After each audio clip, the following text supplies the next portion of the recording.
What's up, everybody? Welcome back. This is Forgo, and today we're going to talk about Ironfist, and I have to say this guy definitely lives up to his nickname, the Living Weapon. He is an absolute monster, super easy to play. They've done a lot for this character, and aesthetically, I think this uniform looks awesome. I love the attention to detail in this thing. I mean, look at the muscles in his back on top of the detail to the jacket. Freaking wonderful. Now, I know there was a lot of jokes about the insignia on his chest. A lot of people saying it's a bra and what have you. I mean, okay, it's pretty funny. But I can definitely see where that's coming from. But I think the uniform looks freaking awesome. And, we'll just run through the build and talk about what they did for this guy. Now, my Iron Fist is ranked 692. He's definitely got a ways to go. He's not max built by any means. He has 40,000 energy attack, and that's with his 60% attack leadership. He does have 126 attack speed, so almost max attack speed. He has 42 crit rate. That's actually going to get maxed out. He has max critical damage, more or less max ignore defense, max skill cooldown. So pretty decent build on him. I do have 5-star physical attack Urus on him. I don't have any other Urus because I might end up changing the obelisk, but I don't think so. I think what I have I'm going to keep running with. And then as far as his skills, his awaken skill, it's pretty much the same old, same old. He doesn't have any all defense down, which means he's not going to be as good in regular world boss as what he's going to be actually against Knull or even Mephisto or ABX, which is fine. We have no problem with that. At least I don't think anybody has a problem with that, since he's going to do really well against the regular world bosses because he does have a lot of great raw damage. And Knull and Mephisto give the best rewards, your guaranteed CCF, so that I have no problem with that. And he has an increased damage by 50% for one attack, and increase all attack by 25%. Pretty much the same old copy and paste. The paralysis is actually really nice. It applies to regular world boss. However, if you're using him against Knull and Mephisto in the last phase of Thanos, last two phases, then that's not going to work. Passive, guaranteed dodge, guaranteed crit rate, and the guaranteed crit rate definitely signifies that you could run a CTP of Rage on him. It actually worked really well, but I don't think he needs it. He plays very well. He has low cooldowns. I don't think he needs it. The one skill is a physical damage dealing skill. He is an energy-based character, so this skill could actually get reflected. And then you have two skill that has another paralysis, which is really nice, actually. And then the third skill gives him immunity. He has a 30% increase of all attack, and he's got an insane damage accumulation, 1.2% increase of all attack. That is crazy. And then the fourth skill, he does have all defense down, but again, it just only goes up to 50%, guys. It's not going to make a big difference in world boss. It'll be okay. It'll be decent. And he'll be decent there, but he's not going to be as good as like some other characters that have insane all defense downs. And then the fifth skill gives him some penetration, and then he gets this nice 40% crit rate buff and 40% all attack buff, which is really awesome. And then, of course, he has the silence. He also gets a 30% increase of all attack, 10% chance when attacking on a 1 second cooldown. So he pretty much is going to have this up almost all the time, which is wonderful. Lots of buffs, my friends. And then this nice buff they gave him with the 60% increase of all attack. So they gave him a self-buffing leadership on top of all the other attack buffs, on top of the crit rate buff, on top of the damage accumulation. Freaking insane character. Now, his skills and animations are absolutely beautiful. Now, there's a certain rotation rolling around where people are going into the 3, the 6, and then the 5, shoot up the dragon, then go into the 5th skill. And that's fine, that's fine. But something I've noticed when I play with this character is a lot of times this 4th skill will trigger the proc because he will land some hits. In order for the dragon to come back around, you have to let it flow up in the air. And you can see there it didn't. We just canceled this 4th skill too early. So in order for the dragon to actually come make its round whack, you got to let the dragon fly up in the air and then go into your skills afterwards. A lot of times the 4 will trigger the proc. Well, not a lot of times, but most of the time. Well, not most of the time, but some of the time, right? So what I like to do, and some people are going to disagree with this, but I can tell you guys, and I'll show this here in a little bit, that doing the rotation that I'm going to do is pretty much about the same as doing the other rotation. So I'm just going to go 3, 6, 5. Your proc will always be exactly where it belongs. You'll trigger that proc, and when you have about 2 seconds left on your 5th skill, you'll hit the 4, you'll let the dragon rise up, and then you go back into your 3, 5. And you'll do that rotation a couple times, then you'll go back into the 6th. And when you come back around to the 6th, as long as you didn't get interrupted, then you could actually incorporate the 4 with the 6th skill. That's the way that I like to play it. I'll show you guys the difference in the damage. And then we have a stage 7 overdrive set. And this is actually a good isolate set for him. However, there is an argument for the Power of Angry Hawk. If you're running a CTP of Rage, then the Power of Angry Hawk would actually be really good for him, because then you could use dodge for your first uniform stat instead of attack speed. However, for me, I'm probably just going to keep the CTP of energy on him. I think this obelisk is insane on this character, and it made a massive difference on him as far as the damage. I was actually testing him with a regular 140% damage proc, and when I slapped on that CTP, and granted it was 140% damage proc versus a 200% damage proc on a CTP of energy, massive difference. He does a lot of hits that synergize with that chain hit, and then having that ignore dodge is actually really nice, especially against Knull. He can put in work against Mephisto, which we will show, but Knull is really where he's going to shine, because he actually has the type of disadvantage against Mephisto. And then as far as his uniform, I do have it at heroic, and the uniform effect is actually really cool. Activation rate when HP is below 50%, applies to self, 30% recovery of max HP, and then it also gives him invincibility for 5 seconds, which is also going to give him some super armor, extra survivability, massive heal, and he did get a massive HP bump from getting transcended. So this actually is really wonderful that he gets that 30% recovery of max HP. It makes him very tanky. And as far as the uniform options, Nick Fury for the first one, then we have Vision for the second, She-Hulk for the third, and then for the next one you have Venom, which is actually really good. So we're going to jump into World Boss. I'm going to show you guys the little difference here, and then I'm going to show you guys an actual couple runs. We'll just try stage 4 here. We'll use his leadership, and since he already has 40% ignore dodge, we have 3 ignore dodge strikers. That's going to give him 100% ignore dodge, and then we have 2 damage to supervillain strikers. So I'm going to show you the difference between the rotation that I do and the rotation that you're generally probably going to see, so you can see the difference in the damage. So the one I like to do is I go 3, 6, 5. Right, and it got down to the 55 here. And then we do 3, 4, 5. We'll do that again. Okay, so we got down to the 52nd bar before the Simian invasion showed up. So in 20 seconds, we got down to the almost the 51st bar. So we'll try it again. And we'll try the other rotation.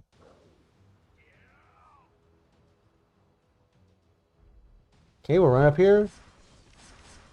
And see, there he goes. That proc triggered, see? And that's what I'm talking about, guys. That proc triggered early. And there it didn't. There it triggered really well, right? So obviously we're going to do less damage because the proc triggered early. And that's what I'm talking about. The proc sometimes will trigger early, and I like consistency. I like knowing I land the proc exactly where it belongs every time. So we're going to try that again. There we go. Now that worked out really good. Now you will do more damage with this rotation generally. So we're going to wait. We're going to wait. Okay, so the Simian invasion actually showed up a little bit earlier, but you can see the difference, guys. Like, we would have done about the same amount of damage no matter what rotation we would have used. It really doesn't matter, in all honesty. I mean, yeah, the initial first burst of damage when you get the dragon involved with your awakening skill, you will do about a bar more damage generally, right? As long as the proc doesn't trigger early. But you'll find throughout an entire fight, I actually recorded 2 runs against Knull and actually 2 runs against Mephisto using both of the different rotations. But this video would be super long. But I can tell you they're virtually the exact same amount of damage over time. So I prefer to do the method that I'm doing because you can actually get it done. So let's see how well this guy can do on his own against Mephisto and Knull. Okay, the same strikers that I showed you guys a second ago. Let's do this, man. Ironfist is so cool too, guys. Oh my god, he's so fun. Boom. And there were times where I would do more damage, right? Say I, did involve the force skill, but I'm telling you, man, it's just that damn thing would set off that proc sometimes, and it's pretty damn annoying. I mean, you guys know that I'm all about trying to keep procs exactly where they belong throughout an entire fight. I'm all about consistency. I don't like, relying on RNG so much. Now, a lot of the times it won't trigger the proc. I mean, like I said, I did This same exact run, stage 4, using the other rotation, and it's same thing for Mephisto. I did the exact same thing. But again, the damage was virtually exactly the same. We're talking like seconds of difference. It really wasn't much. Matter of fact, at the end of this run, I'll show you the time that I got using the other rotation involving the 4 every single time. Alright, let's go, let's go, let's go. And our proc's still engaged, right? So we just went ahead and hit the 4 and then hit the 3-5. When the proc's already engaged, when you have like a second left on the proc, and you hit that 4, because it takes a couple seconds for the dragon to come back around, you don't have to worry about the 4 setting off the proc because it was already engaged. I mean, look at him go, guys. I mean, this is freaking nuts now. Look at this. Stage 4, not bad. And to give you guys an idea of how strong he is, you know, and I bring up Gambit a lot, and I'm going to use Gambit because Gambit's an energy-based character. He's awakened, he's transcended, just like Ironfist. My Gambit, before I got Pierce, could do stage 4 all on his own. Now, to be fair, you could use his leadership, and I could use all damage to supervillain strikers, which would give a total of 60% extra damage to supervillains. Now, with Ironfist, we're using 2 damage to supervillain strikers, which is 24%, and we also have a 60% increase of all attack leadership. So actually Ironfist is getting a little bit extra bump, and in this run we actually have 2% pierce, whereas when I did the Gambit run I had no pierce. But that's not to say anything bad about Ironfist. It's just Gambit's just a really strong transcended character. But Ironfist is pretty much on par with Moon Knight, especially from everything that I've seen, which is pretty awesome, guys. I mean, honestly, to be compared to Moon Knight is pretty dope, and I really do believe, I can't test it right now, that this guy will be an ABX meta. I really do, because you're going to be able to use Jessica, get that 50% extra attack, and his leadership, something, you know, these things that Moon Knight can't benefit from. I really think he's just going to be better, or better than Venom too, by also. Run around, run around. Whoa. Okay, now we're going to get him. Boom. And another thing about doing it the way that I'm doing it is, when you're not waiting for the force skill, you can be a bit more aggressive. You know, you're not stalling the time as much for yourself. You're able to do more consistent damage throughout the fight doing it this way. Now there I did throw out the 4 early. You know, I'm trying to do it because I really do want to get that 4 involved. Come on, come on, come on. And I see right there that dragon, right as the head of the dragon, it hits Knull right at the very beginning. When if that proc lands, when the dragon hits Knull, his head, then as the dragon's passing through Knull, you're going to do that much more damage on top of doing all the hits that Ironfist is doing. That's what you're really trying to do. But I mean, it's really RNG as far as when your proc's actually going to land. The one that we just saw was beautiful. It's exactly what you want to see. Come on, come on.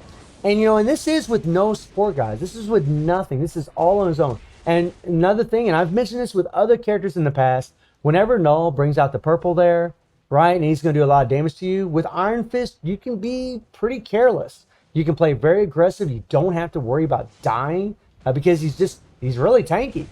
The dude don't die. That heal from his uniform effect is nice. Okay, here we go. Now we need invincibility, something that we don't have. So what I'm doing is I'm going to hit the awaken skill first, get our invincibility, then the 3, and then the 5. Boom. Because if you would start with the 3 or the 5, you wouldn't be able to do it. It'd just knock you back. So you're going to make sure you get your invincibility first before you do it. And, oh, look at this, boys. Look at this. Look at this, boys. Look at this. Come on, come on. 30 seconds, my friends. 30 seconds to spare. Look at that. Not bad. Not too shabby. In fact, I think if I really pushed Iron Fist, he might be able to do stage 5 complete solo on his own. And as you can see, I had 12 seconds to spare when I used the other rotation. Now, to be fair, in that particular run, proc triggered early a couple times, and that really cost me a lot of damage. That's why I don't like using that rotation. I like that consistent proc because it will enable you to do more damage throughout the entire fight. Now let's take on Mephisto. Now this is actually going to be very impressive. This is stage 2, and it's going to be impressive because Iron Fist has a type disadvantage against this guy. He's going to be doing a lot less damage to Mephisto versus other characters. especially speed characters, which would actually have the type advantage. And yet he can still pull this off. Now I am using 2 damage to supervillain strikers. I'm using Hulk for the 10% extra attack. And then I do have 2 strikers, Clea and Captain Marvel, for movement speed. And that's really important. Iron Fist is actually pretty fast on his feet, but I did find having a little bit of movement speed, maybe just 1 movement speed striker, would be enough for old boy. And you really want to get the hell out of that. Anytime them circles show up from Mephisto, you really want to get the hell out of there. Because Iron Fist, having the type disadvantage, can get one-shotted pretty damn easy. Come on, buddy. You're going down. Oh, you just see them bars just flying off from this dude. Iron Fist is freaking awesome, guys. Seriously. I'm loving the living hell out of him. Beautiful animations. Easy to play. Great survivability. He's really just the all-around package in my book. I mean, yeah, he's not going to be the exact best for the regular world bosses, but he's still going to be damn good. He's still going to be damn good. Okay, now you don't want to get caught in that circle. You want to get away from that. Run away, run away. Yeah, don't get in that. He'll get one-shotted. Boom. That fire will destroy him. Ooh, get away, get away. Oh, crap. And this is the thing, you know, you're just kind of killing time. Okay, we need to go back and forth there. By the way, guys, you get caught in that circle, move your joystick left to right, left, right, left, right, left, right, so you can get the hell out of that. Okay? And I know a lot of you were actually really curious about this. Whenever the purple shows up, if you get behind Mephisto, you won't take any damage. You know, it's a frontal attack, so if you get behind him, you don't have to worry about it. Now we need to pick up all these enchantments. And again, you know, since I have, you know, 2 movement speed strikers, that's really helping my movement speed. A little thing that you can do, a little tip, is whenever you get in a corner, like what I'm doing right there, you kind of wait a little bit, draw Mephisto towards you. That way you can get to the other enchantments. Now let's get them. Oh yeah. And again, at the end of this fight, I'll show you the time that I did when I used the other rotation, just so you all can see. Now, something that's nice here is I did attack early on, right? And I was in front when he did the purple. But Iron Fist, at the end of the fist skill, he actually goes to the back side. So that's why we didn't worry about taking any damage. But really, generally, with most characters, you want to kind of get behind the purple. You don't want to be in front of it. Now here, what you really can do is you just can wait. Wait a little bit, then move. As soon as the purple starts to vanish a little bit, that's when you want to move. Okay, run away, get away from this big bastard. I gotta admit, guys, I'm really loving playing Mephisto. I mean, I know a lot of you might have watched me in the live stream last night, or maybe watched the video on Twitch. I was getting pretty upset, right? You know, move, and freaking out, you know, because it's intense. It's intense fighting this guy. Oh, and it's fun. You know, when you're getting angry and upset, that means you're having a good time. I know that sounds crazy, but it does. You're involved. You're invested in the fight. And that's exactly what you want to be. That's why I'm loving this. Ooh, come on. By the way, something nice about using Iron Fist is you get to see the whole fight against Mephisto. We're not really skipping any phases. Now, whenever Mephisto is doing this attack here, he's not quite fully enlarged. You can get away with going ahead and attacking him, but you want to get away from that circle. Run away. Wait, move. There we go. Wait. Move. Oh, crap. Got caught a little bit there. Move. Okay. Now we can attack him again. Let's go. And this is a good moment when if you're trying to take damage, you know, that's a great time to take damage from Mephisto because he slashes that tail. And we're going to get him. You big bastard. Let's go. All right. Yeah. Run away. And you can see, guys, even with 2 movement speed strikers, I'll barely escape old Mephisto here. I mean, we're barely getting away from him. So I think if you're going to use Iron Fist, it might be a good idea to have some movement strikers. Although I did use them in previous matches, and I could still get away. But boy, it was by the hair of my chinny chin chin, if you know what I mean. Come on. Ugh. Now we just want to attack him. Oh, crap. He went to his next phase. We're just going to go ahead and attack him here. We don't have our damage accumulation, but that's all right. More than enough damage. 13 seconds to spare. Stage 2. Mephisto having a type disadvantage against this bastard. So how well did I do whenever I used the other rotation? I actually did more damage throughout the entire fight using the rotation that I've shown you guys versus the other one. It's just more consistent. You just land the proc more often, and that worked really well for me. Maybe it won't work for you, maybe it will work for you, but give it a shot and let me know what you think about that. So let me know how y'all feeling about Iron Fist. I think he's freaking amazing. I definitely think he's worth buying the uniform, and he's worth Transcended. And I stream on Twitch from Sunday through Thursday. The link will be in the description below. And I hope you enjoyed the video. Thank you for watching. Y'all take care and have a good one.